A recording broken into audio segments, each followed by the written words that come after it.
आज की कथा बड़ी ही दिलचस्प और सीख देने वाली है, तो बने रहिएगा अंत तक। बहुत समय पहले काशी को शिक्षा की नगरी के नाम से जाना जाता था। उस समय यह परंपरा होती थी कि प्रत्येक बालक जो ब्राह्मण के घर में जन्म लेता था, उसे काशी जाकर वेदादि शास्त्रों का अध्ययन करना होता था। तभी वह कर्मकांड आदि पुरोहिताई के कार्य करने के योग्य होता था।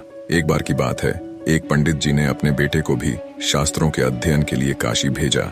सभी शास्त्रों का अध्ययन करने के बाद पूरी तरह सब कुछ कर निपुण होकर बालक अपने गांव लौटा। बेटे की आने की खुशी में पंडित जी ने एक भव्य उत्सव का आयोजन करवाया, जिसमें ज्ञान चर्चा का विषय भी रखा गया। उसमें नए पंडित जी को शास्त्रोक्त तरीके से ग्रामवासियों की समस्याओं का समाधान करना था। सभी लोगों ने तरह तरह के प्रश्न पूछे। लगभग सभी प्रश्नों के जवाब नए नए शास्त्र झाता बने पंडित जी ने अच्छे से पूरी व्याख्या के साथ दिए। सभी गांव वाले उससे बहुत प्रभावित हुए और उसकी प्रशंसा करने लगे। इतने में एक बूढ़ा किसान सामने आया और उसने पूछा, महोदय, क्या मैं भी कुछ पूछूं? तो पंडित जी ने पूरे विश्वास के साथ कहा, हाँ, क्यों नहीं, ये सभा, ये प्रोग्राम इसलिए तो है। किसान बोला, ठीक है, तो बताइए, पाप का गुरु कौन है? पंडित जी ने अपने विवेक पर जोर दिया, परंतु इसका उत्तर नहीं मिला। सोचा, बहुत से गुरुओं के बारे में सुना है, पर यह पाप का गुरु किस खेत की मूली है, इसके बारे में तो कभी नहीं सुना। लगता है मेरा ज्ञान अभी संपूर्ण नहीं हुआ है। और वह वहीं से वापस काशी को रवाना हो गए। काशी जाकर उन्होंने अपने सभी गुरुओं से पूछा, लेकिन इस प्रश्न का जवाब उन्हें कहीं से नहीं मिला। हताश और निराश होकर इस बार पंडित जी अपने अंतिम गुरु के पास गए तो उन्होंने कहा, वत्स, इसका जवाब तुझे एक पापी ही दे सकता है। पंडित जी की आंखें आशा से चमक उठी। उन्हें लग रहा था कि अब उनको इस प्रश्न का उत्तर मिल जाएगा। उन्होंने तुरंत पूछा, ऐसा पापी कौन है और कहाँ मिलेगा? गुरुदेव बोले, मैं तो किसी पापी को नहीं जानता, लेकिन एक वैश्या है, वह तुम्हारे इस प्रश्न का जवाब दे सकती है। पंडित जी बिना कोई देर किए वैश्या के घर की ओर रवाना हुए। पंडित जी को आता देख वैश्या ने स्वागत में ताना कसते हुए कहा, ज्ञान के साधक आज अज्ञान की सेवा में कैसे? पंडित जी ने स्वाभिमान पूर्वक कहा, हे देवी, मुझे आपसे केवल अपने एक प्रश्न का उत्तर चाहिए और उसका उत्तर केवल तुम ही दे सकती हो, इसलिए तुम्हारे पास आना पड़ा। मुस्कुराते हुए वैश्या बोली, पूछिए महाशय, ऐसा कौन सा प्रश्न है जिसका जवाब केवल मैं ही दे सकती हूँ? पंडित जी बोले, मैं जानना चाहता हूँ कि पाप का गुरु कौन है। वैश्या ठहाका लगाकर हंसी और फिर गंभीर होकर बोली, महाशय, इसके लिए आपको कुछ दिन यहाँ रहना पड़ेगा।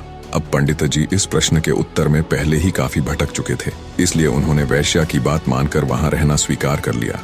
लेकिन पंडित जी बोले, हे देवी, मैं यहाँ रह तो लूंगा, लेकिन खाना पानी अपने खुद के हाथ का बनाया हुआ ही लूंगा। वैश्या बोली, जी अवश्य। इस तरह 4 दिन बीत गए। प्रतिदिन पंडित जी खाना बनाते और अपनी पेट पूजा करते थे।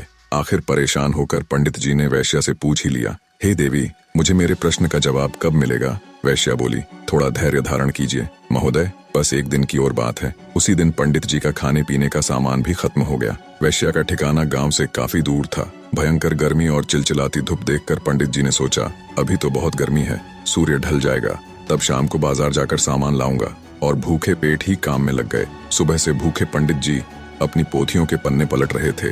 तभी अचानक वैश्या का आगमन हुआ। वैश्या बोली, पंडित जी, आप अकेले खाना बनाते हैं, कितने परेशान हो जाते हैं। एक काम कीजिए, कल से नहा धोकर आपके लिए खाना मैं ही बना दिया करूंगी। इससे मुझे भी आपकी सेवा का कुछ पुण्य मिल जाएगा और भोजन के साथ दक्षिणा में मैं आपको एक सोने की मुहर दूंगी।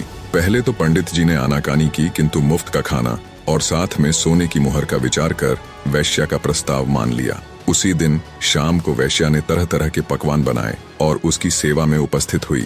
भोजन का थाल पंडित जी के सामने परोसा गया, लेकिन जैसे ही पंडित जी ने खाने के लिए अपना हाथ आगे बढ़ाया, वैश्या ने थाल पीछे खींच लिया। वैश्या के इस व्यवहार से पंडित जी क्रोधित हो गए और तिलमिलाकर बोले, ये क्या मजाक है? वैश्या ने विनम्रता पूर्वक कहा, श्रीमान, यही आपके प्रश्न का उत्तर है। पंडित जी, मैं कुछ समझा नहीं। वैश्या ने समझाते हुए कहा, महाशय, क्या केवल स्नान कर लेने मात्र से कोई पवित्र हो जाता है? क्या मेरी अपवित्रता केवल इतनी ही है जो केवल स्नान करके मिटाई जा सकती है? नहीं, लेकिन मुफ्त के भोजन और स्वर्ण मुद्राओं के लोभ में आप अपने वर्षों के नियम को क्षण भर में नष्ट करने के लिए तैयार हो गए। यह लालच ही पाप का गुरु है श्रीमान। पंडित जी को अपना जवाब मिल चुका था।